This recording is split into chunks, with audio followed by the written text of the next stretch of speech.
Hello नमस्कार दोस्तों, आप लोगों का आपके यूट्यूब चैनल MSKBM इंस्टीट्यूट में स्वागत है। देखिए, हम लोग क्लास 10th का पॉलिटिकल साइंस जो सिविक्स है, राजनीतिक विज्ञान जिसे हम लोग बोलते हैं, उसका डिस्कशन कर रहे थे। और उस कड़ी में हम लोग आज चौथे चैप्टर की ओर आ चुके हैं, राजनीतिक दल में। इससे पहले हमने 3 चैप्टर का डिस्कशन किया, सत्ता की साझेदारी, संघवाद और जाति, धर्म और लैंगिक मसले का डिस्कशन किया। आज उसी कड़ी को हम लोग आगे बढ़ाते हैं और राजनीतिक दल में पहुंचते हैं। आप लोगों ने यदि पिछला 3 चैप्टर नहीं देखा है तो आप उसे जाके देख सकते हैं। हम लोग वन शॉट वीडियो देख रहे हैं, जो इम्पोर्टेंट टॉपिक्स है उसको समझने की कोशिश कर रहे हैं और साथ साथ में इम्पोर्टेंट क्वेश्चंस को भी देख रहे हैं। ठीक है, तो हम लोग इस कड़ी में आगे बढ़ते हैं। यदि आप चैनल में नए हैं तो चैनल को सब्सक्राइब करना ना भूलें। आप इस वीडियो में बने रहिएगा। लास्ट में हम लोग फिर इस टॉपिक का बहुत ही इंपॉर्टेंट क्वेश्चन करने जा रहे हैं और उसे हम लोग समझेंगे कि किस तरह से हम लोग उसको सॉल्व कर सकते हैं। तो राजनीतिक दल क्या होता है, सबसे पहला ये क्वेश्चन आता है। तो आप देखिए, राजनीतिक दल मतलब हम लोग बोलते हैं पॉलिटिकल पार्टीज। और यदि आप इंडिया में हैं और राजनीतिक दल के बारे में नहीं जानते हैं तो ये थोड़ा सा सोचने वाली बात है। ठीक है, हर कोई आपको पॉलिटिकल पार्टी के बारे में कुछ ना कुछ ज्ञान देते हुए मिल जाएगा भारत में। ठीक है, क्लास 9 में हम लोगों ने समझा था कि राजनीतिक पार्टी ही होती है जो सरकार को चलाने का काम करती है। तो उसी पूरा प्रोसेस को हम लोग समझेंगे। फिर हम लोग ये भी देखेंगे कि लोकतंत्र के लिए कितने दल का होना जरूरी है। राजनीतिक दल यदि हैं तो 1 होना जरूरी है या फिर 2 होना जरूरी है या फिर क्या है। फिर हम लोग समझेंगे राष्ट्रीय दल क्या होता है, क्षेत्रीय राजनीतिक दल क्या होते हैं, उसको समझने की कोशिश करेंगे। फिर जो राजनीतिक दल है उसके कर उसका क्या काम है, उसका क्या खामियां है, क्या डिमेरिट्स है, उसे भी समझेंगे। ठीक है, राजनीतिक दल क्या होता है, सबसे पहले उस पर बात करते हैं हम लोग। पॉलिटिकल पार्टीज, राजनीतिक दल क्या है। तो देखिए, राजनीतिक दल कुछ लोगों का एक समूह होता है। देखिए, मैं थोड़ा सा हिंट दे देता हूँ तब कि आपको अनुमान लग सके कि मैं किसके बारे में बात कर रहा हूँ। जैसे बीजेपी, टीएमसी, कांग्रेस, जिसे हम लोग INC बोलते हैं, इंडियन नेशनल कांग्रेस, इसके बारे में बात करते हैं। तो राजनीतिक दल लोगों का एक समूह है जो चुनाव लड़ने और सरकार में सत्ता संभालने के लिए एक साथ आते हैं। राजनीतिक दल क्या है, लोगों का एक समूह है जो चुनाव लड़ने और सत्ता संभालने के लिए एक साथ आते हैं। जैसे अभी भारत में किसका सरकार चल रहा है, यदि आपसे कोई पूछे तो आप बोलिएगा NDA का चल रहा है, NDA की सरकार चल रही है। इसका फुल फॉर्म क्या है, नेशनल डेमोक्रेटिक अलायंस। क्या है, नेशनल डेमोक्रेटिक अलायंस। वे राजनीतिक दल का और क्या है, वे सामूहिक भलाई को बढ़ावा देने की दृष्टि से समाज के लिए कुछ नीतियों और कार्यक्रमों पर सहमत होते हैं। मतलब कुछ राजनीतिक दल आपस में आकर समाज की कुछ भलाई करने के लिए एक साथ काम करते हैं। उसके बाद यदि हम बात करते हैं तो राजनीतिक दल के क्या कार्य हैं उसके बारे में समझते हैं। तो देखिए, राजनीतिक दल के कुछ इंपॉर्टेंट कार्य, जैसे कि राजनीतिक दल क्या करते हैं, चुनाव लड़ते हैं। राजनीतिक दल लोगों की विभिन्न समस्याओं को सरकार से अवगत कराते हैं या देश की कानून निर्माण में निर्णायक भूमिका निभाती है। मंत्रिमंडल में विभिन्न जातियों को उनकी संख्या के आधार पर प्रतिनिधित्व दिया जाता है। ठीक है, देश का कानून बनाना हो तो उसमें भूमिका निभाते हैं। जैसे कि लोकसभा, राज्यसभा, हम लोग का जो पार्लियामेंट है ना, वहाँ पर बनता है, तो वहाँ पे इनका बहुत इंपॉर्टेंट रोल होता है। मंत्रिमंडल में विभिन्न जातियों को उनकी संख्या के आधार पर प्रतिनिधित्व दिया जाता है। देखिए, अब देखेंगे कि किस जाति का कितने लोग हैं, उस आधार पर उनको मंत्रिमंडल में जगह भी दिया जाता है। राजनीतिक दल ही क्या करती है, सरकार बनाती है। राजनीतिक दल क्या करती है, सरकार बनाती है। जैसे मैंने अभी एग्जांपल दिया NDA का, नेशनल डेमोक्रेटिक अलायंस का। और दल के सिद्धांतों और कार्यक्रम के अनुसार ही सरकार चलती है। उसका जो सिद्धांत होता है, जो प्रिंसिपल होता है, उसी के अकॉर्डिंग सरकार चलने का काम करता है। और जो हार जाता है, बोलेंगे कि ठीक है, जो जीत गया तो सरकार बना रही है, जो हार गया वो क्या करेगा, तो जो हार जाता है वो विपक्ष की भूमिका निभाता है। जैसे कि अभी जो अपोजिशन में है UPA की सरकार, वो क्या है, विपक्ष की भूमिका में है। जो कांग्रेस और उसके साथ जो गठबंधन बना के बनी हुई है, विपक्ष में राहुल गांधी उसका रोल कर रहे हैं। ठीक है, विपक्ष में जो हेड का रोल कर रहे हैं, अपोजिशन लीडर जिसे हम लोग बोलते हैं, विपक्ष के नेता। चुनाव हारने वाले दल शासक दल के विरोधी पक्ष की भूमिका निभाते हैं। विपक्षी दल सरकार की गलत नीति एवं असफलताओं की आलोचना कर आम जनता को सरकार के खिलाफ गोलबंद करते हैं। मतलब आम जनता को सरकार के खिलाफ मतलब एकजुट करने का काम करते हैं। अब क्वेश्चन ये आता है कि हमने तो ये देख लिया कि राजनीतिक दल क्या क्या काम करते हैं, ठीक है। देखिए अब हम लोग बात कर रहे हैं कि राजनीतिक दल की ज़रूरत ही क्यों पड़ी हमें। देखिए राजनीतिक दल की ज़रूरत क्यों पड़ी, इसके बारे में यदि हम इस टॉपिक का डिस्कशन करते हैं तो हमने देखा कि राजनीतिक दल कौन कौन सा काम करती है। देखिए राजनीतिक दल नहीं रहेगा, जैसे कि एक एग्जाम्पल के तौर पे समझिए, आपका क्लास है, ठीक है, आपका आप स्कूल में पढ़ रहे हैं, आपका क्लास है, एक क्लास में एक मॉनिटर बनाया जाता है, ठीक है, जिसका मेनली जो काम होता है वो थोड़ा सा जैसे कि चौक लेकर आना, डस्टर लेकर आना, अटेंडेंस रजिस्टर मेंटेन करना, मतलब लेकर आना, ठीक है, मतलब वो हेल्प करता है थोड़ा सा, इसलिए बना दिया जाता है। अब सोचिए मान लीजिए किसी को मॉनिटर नहीं बनाया जाएगा और बोला जाएगा कि ठीक है ये सब तुम लोग लेकर आ जाना, यहाँ पे टीचर आएंगे तो सब कुछ अवेलेबल रहना चाहिए। तो उस केस में हम किसी को बता ही नहीं पाएंगे, मतलब किसी को मान लीजिए कोई एक दिन नहीं लाया तो हम किसको बोलेंगे कि तुम क्यों नहीं लाया, वो बोलेगा ये बोला था हम लेकर आ जाएंगे, बोलेगा हम लेकर आ जाएंगे। तो हम किसी एक आदमी को वो रिस्पॉन्सिबिलिटी देना चाह रहे हैं, दायित्व देना चाह रहे हैं।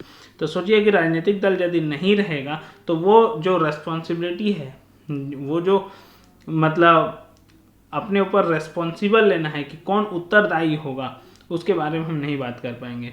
तो राजनीतिक दल लोकतंत्र का एक अनिवार्य अंग है।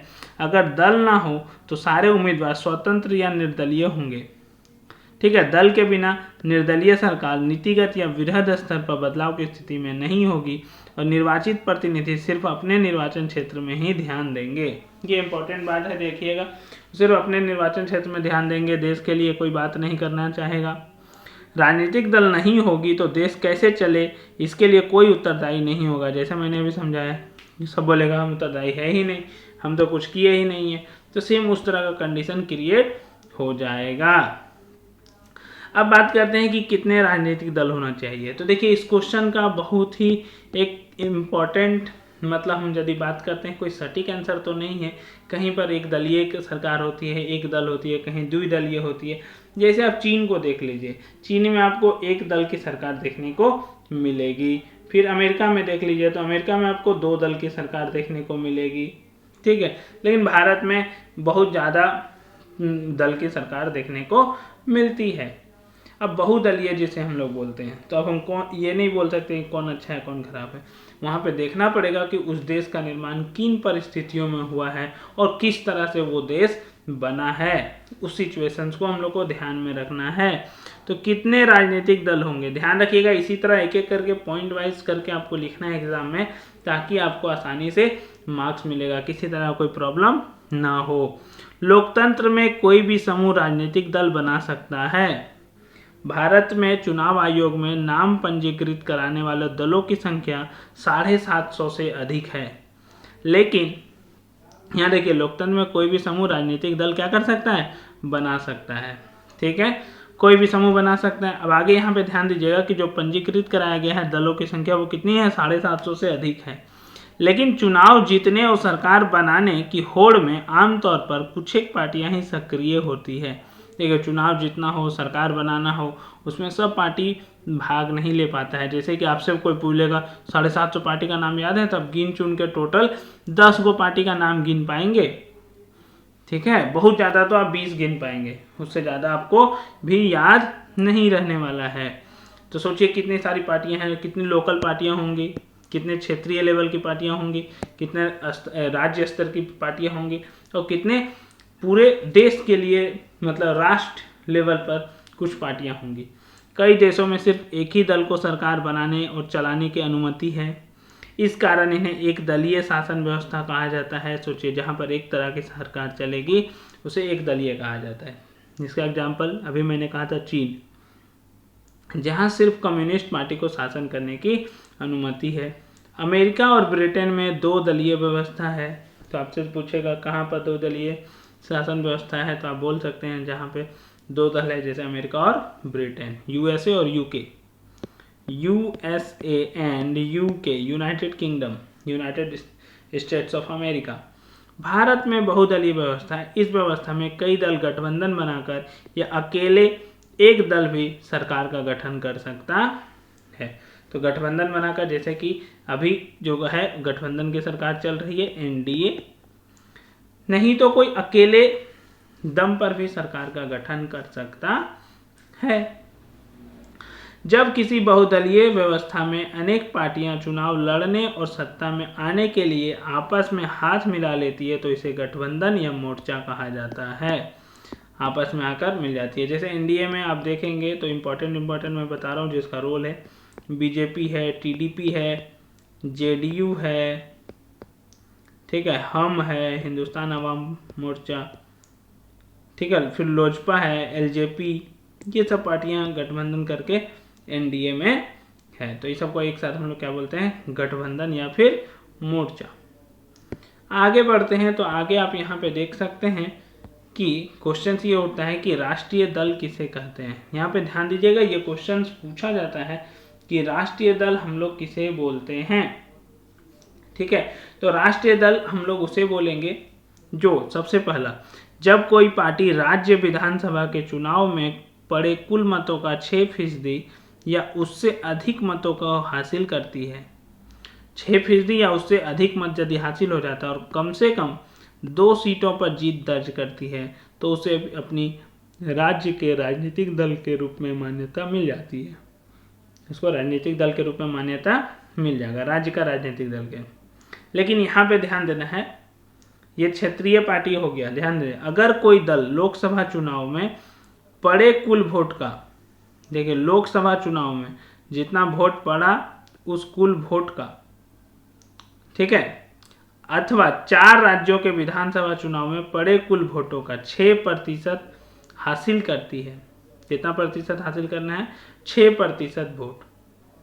ठीक है, ये तो राज्य वाला था, ध्यान दीजिएगा, ऊपर वाला जो था वो राज्य वाला था। हम लोग अभी पढ़ रहे हैं देश वाला, राष्ट्रीय वाला। राज्य वाला में क्या था, राज्य के विधानसभा में 6% या फिर कम से कम और साथ साथ में 2 सीट जीत दर्ज होनी चाहिए तो मिलती है राज्य के राजनीतिक दल की। लेकिन लोकसभा का चुनाव में या फिर 4 राज्य का विधानसभा चुनाव में यदि आपको 6% वोट मिल जाता है और लोकसभा के चुनाव में कम से कम 4 सीटों पर जीत दर्ज करता है, लोकसभा चुनाव में कम से कम कितने सीटों पर, 4 सीटों पर, तो उसे राष्ट्रीय दल की मान्यता मिलती है। ठीक है, तो आपको ध्यान ये रखना है, सिंपली आप ये समझिए कि आपसे कोई पूछेगा कि राष्ट्रीय हम दल किसको बोलेंगे, तो सबसे पहले आपको 4 स्टेट्स में, समझिएगा 4 स्टेट्स में यदि आपको राज्य नीति मतलब राज्य का राजनीतिक दल का मिल जाता है, स्टेट पार्टी, राज्य की पार्टी का दर्जा मिल जाता है तो आप बन सकते हैं राष्ट्रीय। 4 स्टेट में मिलना चाहिए, ध्यान रखिएगा, 4 राज्य में यदि मिलता है तब राजनीतिक दल के बारे में। दूसरा, यदि आप लोकसभा के सीट में 6% वोट मिलता है या फिर उससे ज़्यादा मिलता है तो भी हो जाएगा 4 स्टेट्स मिला के। या फिर आप यदि लोकसभा में यदि आप हासिल कर लेते हैं कम से कम 4 सीट, कम से कम 4 सीट, तो आप मतलब आपको राष्ट्रीय दल का मान्यता मिल जाएगा। ठीक है, अब यहाँ पर बात आता है कि भारत में कुल कितनी पार्टियां हैं जो राष्ट्रीय पार्टी की संख्या। देखिए ये 2022 के अकॉर्डिंग अब यदि बात करते हैं तो कौन कौन सा है, total 8। All India Trinamool Congress 1998 में ममता बनर्जी के नेतृत्व में बनी, जो बंगाल में है। बहुजन समाज पार्टी का गठन 1984 ईस्वी में हुआ, स्वर्गीय काशीराम के नेतृत्व में हुआ था। ठीक है, बहुजन समाजवादी पार्टी जो मायावती की पार्टी है, यूपी में आप देखे होंगे। ठीक है, हाथी छाप देखिए यहाँ पे बनाया हुआ है, Bahujan Samajwadi party, all India Trinamool Congress. आगे आप यहाँ पे देख रहे हैं तो भारतीय जनसंघ का गठन श्यामा प्रसाद मुखर्जी ने 1951 ईस्वी में गठित किया था। बाद में इसे अटल बिहारी वाजपेयी ने 1980 में भारतीय जनता पार्टी के रूप में परिवर्तन कर दिया। बीजेपी, भारतीय जनता पार्टी, बाद में नाम हो गया, पहले क्या नाम था, भारतीय जनसंघ। ध्यान रखिएगा, पहले नाम था Bharatiya Jana Sangh. Communist party of India, जिसे हम लोग बोलते हैं सीपीआई, का गठन 1925 ईस्वी में एमएन रॉय ने किया था। कौन किया था, एमएन रॉय ने।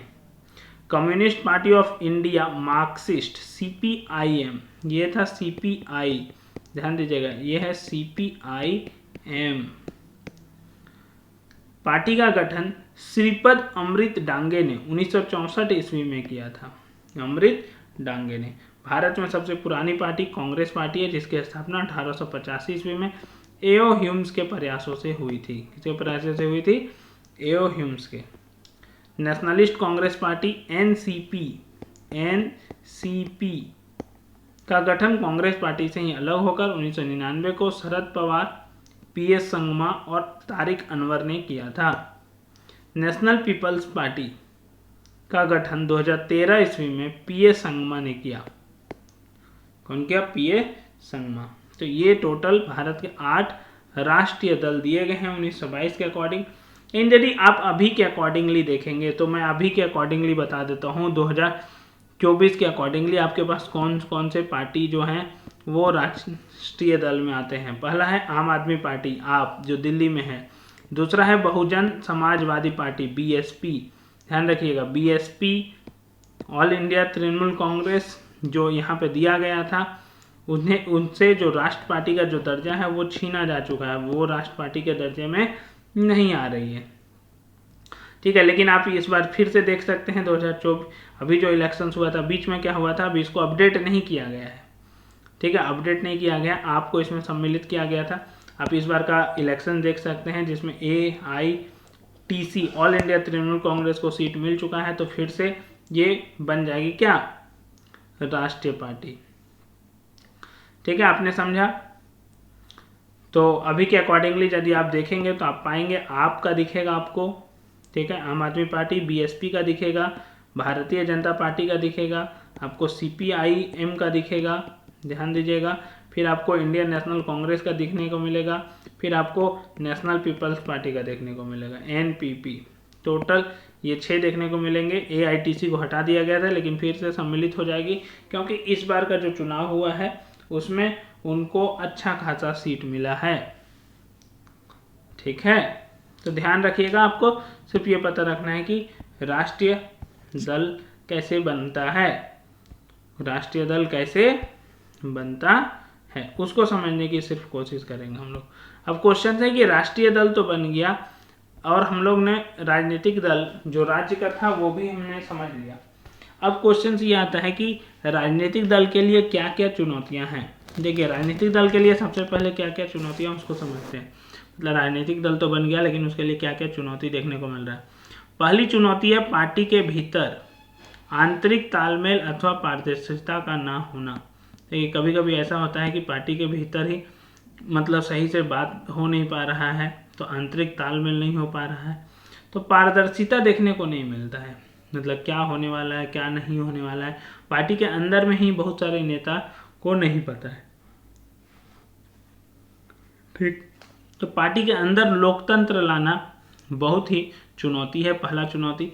दूसरा चुनौती है वंशवाद का होना, जिससे अनुभवहीन लोग भी ताकत वाले पदों तक पहुंच जाते हैं। जैसा कि हम लोग बोलते हैं कि हम लोग का जो रूलर होता है वो वंशवाद नहीं होता है, इलेक्शंस के थ्रू चुन के आता है।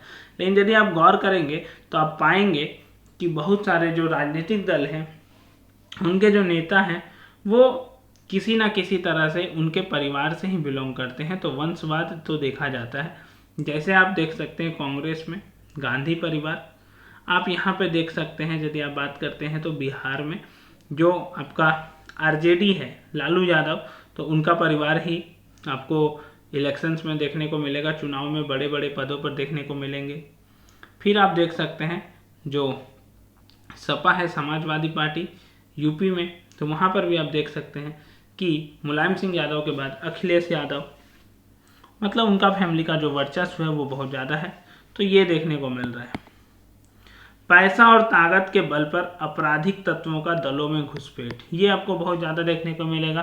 राजनीतिक दल जिनके पास पैसे होते हैं, जिनके पास पावर होता है, उन्हें अपने दल में तुरंत शामिल कर लेती है, क्योंकि वो उन्हें पैसे देते हैं और वो अपना पावर का यूज करके मतलब लोगों को डरा धमका के वोट भी दिलाने का काम कर लेते हैं। तो वैसे लोगों को ना चूज किया जाए, मतलब अपने दलों में ना शामिल किया जाए, एक बहुत बड़ा चुनौती है राजनीतिक दल के लिए, क्योंकि वे उन्हें शामिल कर लेते हैं। पार्टियों के बीच विकल्पहीनता की स्थिति का होना थोड़े से नेता ही हर दल में आते जाते रहते हैं, नया चेहरा को विकल्प ही नहीं मिल पाता है। तो यहाँ पे समझिएगा, पार्टियों के बीच विकल्पहीनता की स्थिति मतलब जैसे देखिए अभी कोई ए नाम का एक नेता है जो पहले एक्स पार्टी में था, अब यही जो नेता है वो ए यहाँ चल गया और ये जो पार्टी था वाई पार्टी में चल गया। पहले वो एक्स पार्टी में था, अब किस पार्टी को ज्वाइन कर लिया, वाई पार्टी को ज्वाइन कर लिया। सोचिए, पहले ही एक्स में था, अभी वाई में आ गया। तो नेता तो वही है, इसका जो आइडियालॉजी है, जो काम करने का जो तरीका है वो तो उसी तरह से करेगा, लेकिन पार्टी में क्या हो गया, चेंजेस देखने को मिल गया। तो थोड़े से नेता इधर उधर जाते रहते हैं, कोई नया चेहरा विकल्प के रूप में सामने नहीं आ पाता है, तो बहुत ज़्यादा हम बदलाव की उम्मीद नहीं कर पाते हैं, क्योंकि वो लोग का जो काम करने का जो तरीका है वो लगभग में एक जैसा हो जाता है। अब क्वेश्चन आता है कि राजनीतिक दल को कैसे सुधारा जा सकता है, तो उसके लिए कुछ क्या क्या मतलब तरीके अपनाए जा चुके हैं उसके बारे में हम लोग बात करेंगे। तो आप यहाँ पे देखेंगे, विधायकों और सांसदों को दल बदल करने से रोकने के लिए कानून बनाया गया कि विधायक और सांसद दल बदल ना करें, उसके लिए कुछ कानून बनाया गया दल बदल को रोकने के लिए। उच्चतम न्यायालय के आदेशानुसार चुनाव लड़ने वाले हर उम्मीदवार को अपनी संपत्ति और आपराधिक मामलों का ब्यौरा एक शपथ पत्र के माध्यम से देना अनिवार्य कर दिया गया। देखिए, आपको बताना है कि आपकी संपत्ति कितनी है जो उम्मीदवार लड़ रहा है, और आपराधिक मामलों का एक ब्यौरा भी आपको देना है शपथ पत्र के माध्यम से। देखिए, ये नियम तो बहुत अच्छा किया गया उच्चतम न्यायालय के द्वारा, लेकिन आप यहाँ पे देखेंगे कि हम लोग बहुत ही कम लोग हैं जो जांच पड़ताल करते हैं कि हमारे यहाँ का जो कैंडिडेट है, जो उम्मीदवार है, जो इलेक्शन में खड़ा हुआ है, उसके पास क्या संपत्ति है और उसका आपराधिक ब्यौरा क्या है, उसको चेक ही नहीं करते हैं। और वो कब चेक होता है, सही है कि नहीं है, इसके बारे में भी है कंडीशन कि आसानी से चेक नहीं किया जाता है। तो ये लागू करना सही बात है, लेकिन उस पर अमल भी करना है, उसको चेक भी करना एक इम्पॉर्टेंट काम है। ठीक है। राजनीतिक दलों के आंतरिक कामकाज को व्यवस्थित करने के लिए कानून बनाया जाना चाहिए। देखिए, आंतरिक कामकाज भी, जो अंदर में जो काम हो रहा है, उसके लिए भी एक सिस्टमैटिक ढंग होना चाहिए जिससे राजनीतिक दल सही से काम कर सके। राजनीतिक दल महिलाओं को 1/3 टिकट जरूर दें और दल के प्रमुख पदों पर भी महिलाओं के लिए आरक्षण का व्यवस्था होना चाहिए। तो आप यहाँ पे देख सकते हैं कि राजनीतिक तो सीट रिजर्व करने का तरीका तो यूज कर लिया गया है। ठीक है, तो महिलाओं को जो भागीदारी है वो बढ़ेगी, जरूर बढ़ेगी यदि हम बात करते हैं तो, और भागीदारी धीरे धीरे बढ़ भी रही है हम लोग यदि देखेंगे तो। ठीक है, क्योंकि जो सीट है वो रिजर्व कर दिया गया है। लोकसभा से भी पास कर दिया गया है, आपका जो पार्लियामेंट है उससे पास किया गया ना, महिला वंदनीय मतलब शक्ति अधिनियम। ठीक है, तो उससे जो महिलाओं का जो रेशियो है लोकसभा में, जो 10% भी देखने को नहीं मिलता है, उसको बढ़ाने का काम किया गया। राजनीतिक दलों को सुधारने के लिए आम लोगों द्वारा चिट्ठियां लिखकर प्रचार कर और आंदोलन के जरिए दबाव बनाना चाहिए। देखिए, राजनीतिक दल को सुधारना है तो आम लोगों को जागना पड़ेगा। मतलब जैसे कि मान लीजिए कोई उम्मीदवार है, ठीक है, वो वोट लेने आया, लेकिन वोट देने के बाद आपसे वो मिला भी नहीं कभी, ठीक है, वैसे ही चल दिया। तो आप उससे पूछिए कि आप यदि हम वोट लेने आए थे यहाँ पर, तो हम बोले थे कि ये काम किए हैं, तो आप कितना काम किए यहाँ पर आकर, सिर्फ वोट देने के लिए मत आया कीजिए, चिट्ठी लिख कर वहाँ तक पहुँचाइए आपने ये काम नहीं किया। तो अगले बार यदि आप आएंगे तो आपको वोट देना मतलब वोट मांगिएगा तो थोड़ा सोच समझ के मांगिएगा, क्योंकि वोट देते समय तो आप वोट मांग लेते हैं लेकिन काम करते समय काम नहीं करते हैं। तो आपको चुना किस लिए गया है, काम करने के लिए, तो आप काम कीजिए पहले। ठीक है, तो इस तरह से हम लोग बदलाव ला सकते हैं। अब देखिए क्या क्या स्मरणीय तथ्य है। राजनीतिक दल के 3 प्रमुख हिस्से होते हैं, एक है नेता, एक है सक्रिय सदस्य और एक है समर्थक। अब यहाँ पे कैसे समझ सकते हैं आप, जैसे समझिए हमारे जो पीएम हैं श्री नरेंद्र दामोदर दास मोदी, प्राइम मिनिस्टर्स, वो हो गए नेता। सक्रिय दल मतलब जिसे हम लोग बोल सकते हैं कुछ कुछ इम्पोर्टेंट लीडर जो उसको लेकर काम करते हैं। देखिए इसे हम लोग इंग्लिश में बोलते हैं लीडर, ध्यान रखिएगा। इन्हें हम लोग बोलते हैं एक्टिव मेंबर्स, मतलब जो काम करते हैं, कार्यकर्ता जैसे हम लोग बोल सकते हैं। ठीक है, कि कैसे काम करना है, किस तरह से। और ये है फॉलोवर्स, जो सिर्फ उनको फॉलो करते हैं, मतलब उनको इनका आइडिया अच्छा लगता है इसलिए उसको फॉलो करते हुए काम करते हैं। तो ये किसी भी पार्टी में हो सकता है, इसलिए बोला है राजनीतिक दल के 3 प्रमुख हिस्से होते हैं। एक होता है नेता, दूसरा होता है सक्रिय सदस्य और तीसरा होता है समर्थक। विधायिका के लिए किसी दल विशेष से निर्वाचित होने वाले प्रतिनिधि का उस दल को छोड़कर किसी अन्य दल में चले जाना दल बदल कहलाता है। नाम ही है दल बदल, दल अपना दल छोड़कर दूसरा के दल में सम्मिलित हो गया। ठीक है, तो इसको बोलेंगे दल बदल। भारतीय कम्युनिस्ट पार्टी का गठन 1925 में किया गया था। 1964 में इस दल से अलग होकर मार्क्सवादी कम्युनिस्ट पार्टी का गठन हुआ। किसी अधिकारी को सौंपा गया एक दस्तावेज जिसमें कोई व्यक्ति अपने बारे में निजी सूचनाएं देता है और उसके सही होने के बारे में शपथ उठाता है, इस पर सूचना देने वाले के हस्ताक्षर होते हैं। यह शपथ पत्र कहलाता है। मतलब बेसिकली जो भी इंफॉर्मेशन दिया जा रहा है सही है, इसमें यदि कोई त्रुटि पाई जाती है तो उसके लिए मैं खुद जिम्मेदार होऊंगा, और वहाँ पर साइन रहता है। ठीक है, बेसिकली ये बताया जा रहा है कि मेरे बारे में जितना कुछ बताया गया है, जो जो यहाँ पे मैं संपत्ति वगैरह ब्यौरा लिख रहा हूँ वो सही है। अब देखिए एमसीक्यू क्वेश्चन है, भारत में राजनीतिक दलों को मान्यता और चुनाव चिन्ह कौन प्रदान करता है? चुनाव आयोग करेगा, इलेक्शन कमीशन करेगा, और कौन करेगा? भारत में किस प्रकार की दलीय व्यवस्था है? बहुदलीय व्यवस्था है, मतलब बहुत सारा पार्टी है, अभी हमने पढ़ा था। भारतीय कांग्रेस पार्टी का स्थापना कब और किसने किया था? एओ ह्यूम्स ने किया था, 1885 ईस्वी में किया था। भारतीय जनता पार्टी का प्रारंभिक नाम क्या था? भारतीय जनसंघ था, जो श्यामा प्रसाद मुखर्जी के द्वारा स्टार्ट हुआ था। बाद में अटल बिहारी वाजपेयी के द्वारा 1980 में क्या बना दिया गया? भारतीय जनता पार्टी बना दिया गया, बीजेपी। भारतीय कम्युनिस्ट पार्टी का गठन किसने किया? सीपीआई का जो है उसका गठन किसने किया? एमएन रॉय ने किया। किसने किया? भारतीय कम्युनिस्ट पार्टी का एमएन रॉय ने। ठीक है, अब लघुत्तरीय प्रश्न है, तो इन लोगों के बारे में हम लोग अभी पढ़े हैं, तो उसको आप लिख सकते हैं। राजनीतिक दल का क्या अर्थ है? वर्तमान में भारत में कितने राष्ट्रीय दल हैं? किन्हीं 3 का नाम बताएं। ठीक है, आपको किन्हीं 3 का नाम बताना है। तो आप ध्यान दीजिएगा, इस बुक में आपका नया वाला अपडेट नहीं है, तो आप 2022 के अकॉर्डिंग ही लिखिएगा। टोटल आपको जो राजनीतिक दल देखने को मिलेगा वो 8 लिखा हुआ है, तो 8 ही लिखिएगा, और उसमें से आप किन्हीं 3 के बारे में नाम बता दीजिएगा। ठीक है, भारत के किसी राजनीतिक दल को राष्ट्रीय दल का मान्यता किस प्रकार मिलता है? तो हमने देखा था राष्ट्रीय दल का मान्यता का कंडीशंस। राजनीतिक दल के कार्यों का वर्णन करें और राजनीतिक दल की चुनौतियों का वर्णन करें। पॉइंट के साथ आपको लिखना है, सारा को पॉइंट एक एक करके लिखना है, जिस तरह से यहाँ पर लिखा हुआ था।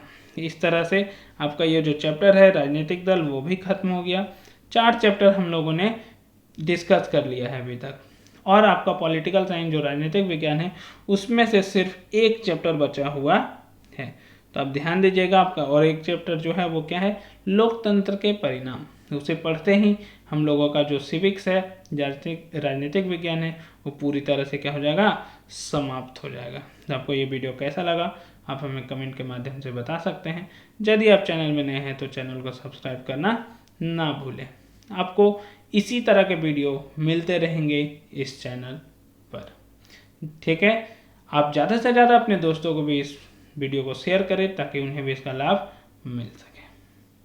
हम लोग फिर मिलेंगे अगले वीडियो में, तब तक के लिए धन्यवाद।